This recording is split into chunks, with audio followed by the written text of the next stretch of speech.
Well, John, once again a loss last week, a win this week. Your side's making a habit of this bounce back ability. Yeah, look, we spoke about it after last week's game against Auckland. I thought we played well. I thought we were unlucky to lose the game. Obviously, we got punished for a couple of moments, but we just mentioned to the boys that we keep on performing like we are, keep on playing like we are, and the wins will come. And it was one of those things that I think you asked me about if we look at the table. And I mentioned to them before the game about it's normal to look at the table, but don't take too much notice of it. If we perform well, we'll see where it takes us to the end of the season. And today we performed really well. It was a great performance from start to finish. Very good win against a side that can cause you a lot of problems, that score freely. But I didn't feel that they created anything against us.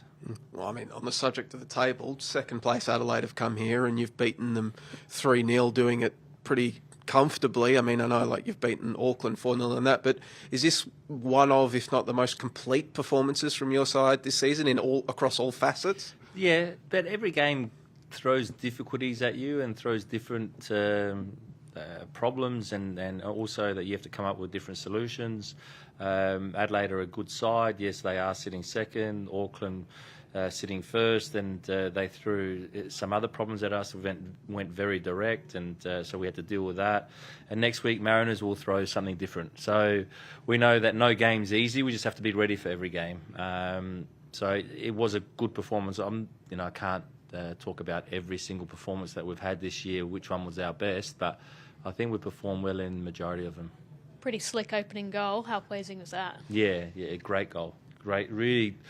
It was something that we've been practicing in terms of our patterns and the way that we can move the ball from one side to the other, and we always seem to, when we do that well, we get good bodies in the box. And Noel was the one that finished it off, but it was a great move. From Sutto all the way through to the end. You call them goals coast to coast, and it was nice to score one of them. I know we talked about him a lot this season, but that's put Noah equal top of the Golden Boot. How pleasing is that? How much is he really putting his name up in lights? Yeah, I know we've spoken a lot about him, and I keep mentioning that he just wants to keep it improving, and he was upset. He was one of the ones that was really angry about losing against Auckland. He carried it with him until the beginning of the week, and because maybe he felt that they were there for us to get a result, and he didn't score. So that's a good sign when a striker's upset that he didn't score. So I felt that he was going to give us something good today, and he was unlucky that he didn't grab another one. Nearly had an assist as well with the back heel. I know we've asked about it before and you've been very patient with it, but Socceroos is something that's clearly on his mind for the future.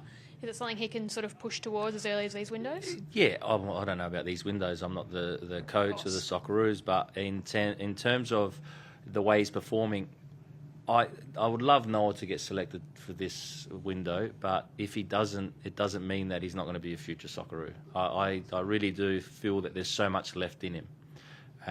This is by no means a finished product of Noah. He's still got a lot to learn, a lot to improve on, and physically he's just starting to get better and better. But he's still, I think, a little bit off in terms of where we think his ceiling can be.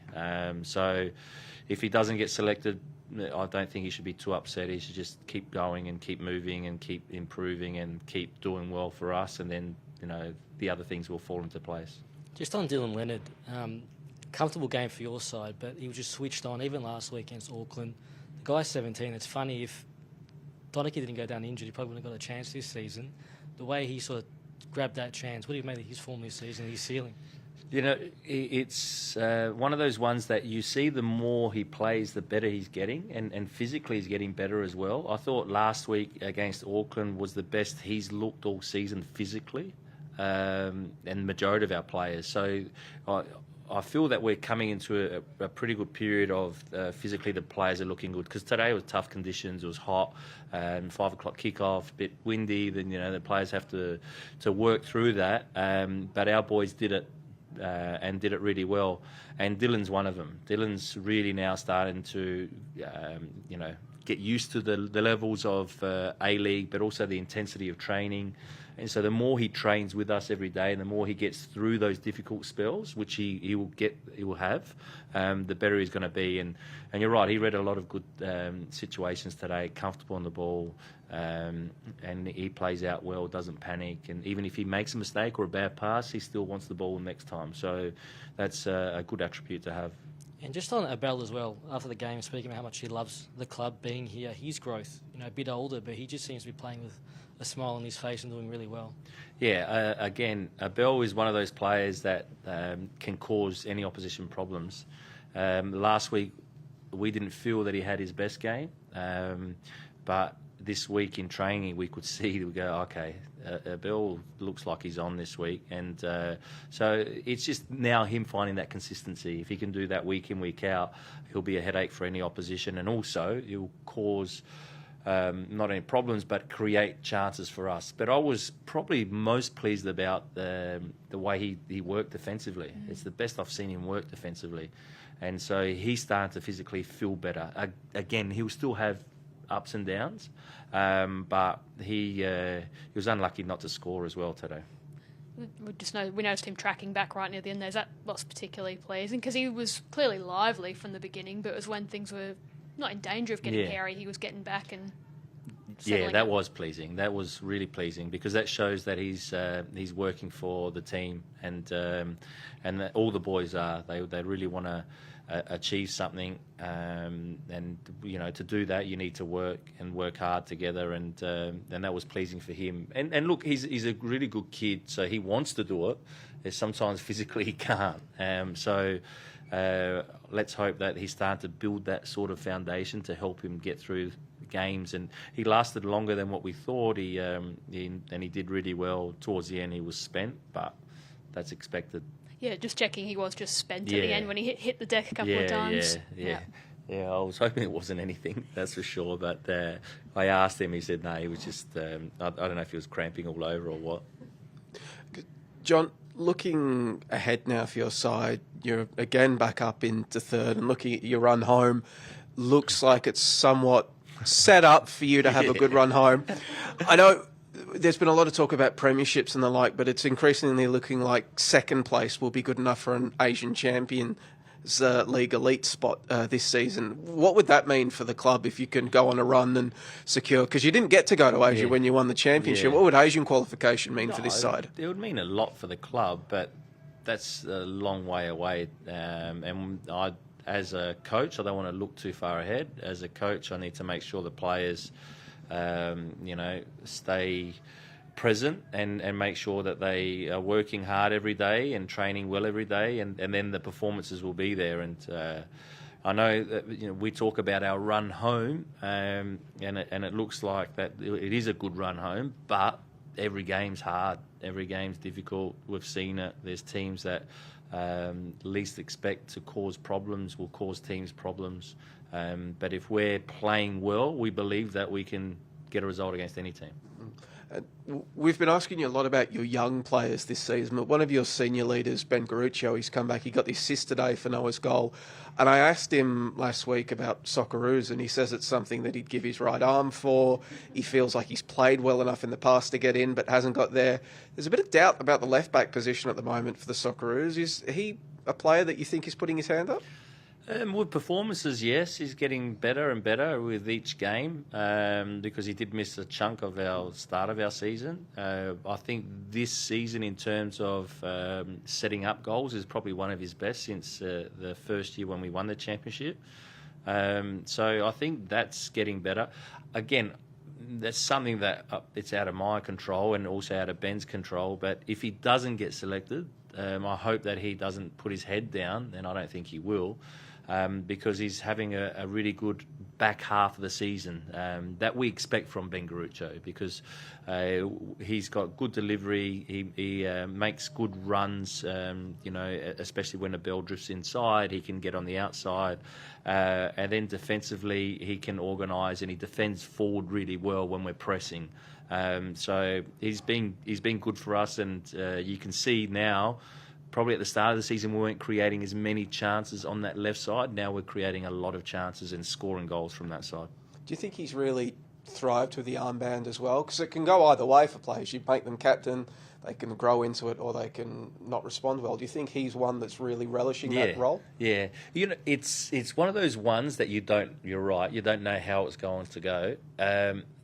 But maybe that injury at the start of the season's helped him a little bit, because he had to lead from the outside, and sometimes that can be a little bit easier because the pressure's not on you so much, so you can be with his group and get the group together and make sure they're all in good spirits, and that's a different way of leading. And then he'd come into a team that was performing well, so then again it makes it easier for him to step into that, and then and he's showing good leadership qualities out there now.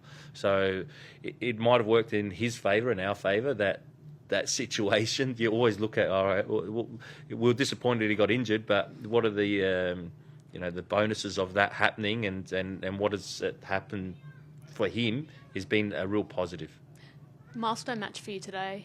You've been at the club a long time now. How special is that? I know it's the sort of thing you tend to look back on later on, but it's been quite the journey. Yeah, it's been a good journey. From the start, it was through COVID period. We had great people working through that because it was a tough period. That was a tough period for everyone involved. But we actually relished that period because it made us a tighter group and to more resilient, and there was no excuses, and we had to get through difficult situations, and that's probably why we had the season we had. And then when we won a difficult couple of seasons, really, because we missed out on finals the last 2 seasons, but there was always a plan in place in coming into Tarneit, bringing through our academy players, and as a club, it's been really good to work with some great people. So I'm not too much for milestones. I think I told Chloe not to don't make it a big thing. I said if we win, I'll celebrate, and so I can celebrate now. And didn't get any injuries today. You can celebrate that. Yeah, I can celebrate that as well. That's a good thing. But no, everyone's fit. All good. Do you consider yourself a bit of a Melburnian at this point? You were with Hart and City, you're now at Western United. You're a bit of a Melburnian now? You know what? I've lived a long time in Melbourne. I love Melbourne. I haven't lived in Adelaide since I was 16 years old. But I still have my immediate family there, friends there, and I love getting to Adelaide. I don't get to Adelaide very often, but Melbourne is my home. So whether that class is a Melbourneian or not, I love a mindset. Yeah, I love AFL. I love all the sporting. I love I don't go out, so I can't say the nightlife, but I love the food, the coffees, and I especially love the traffic. No, I don't. All good. Thanks.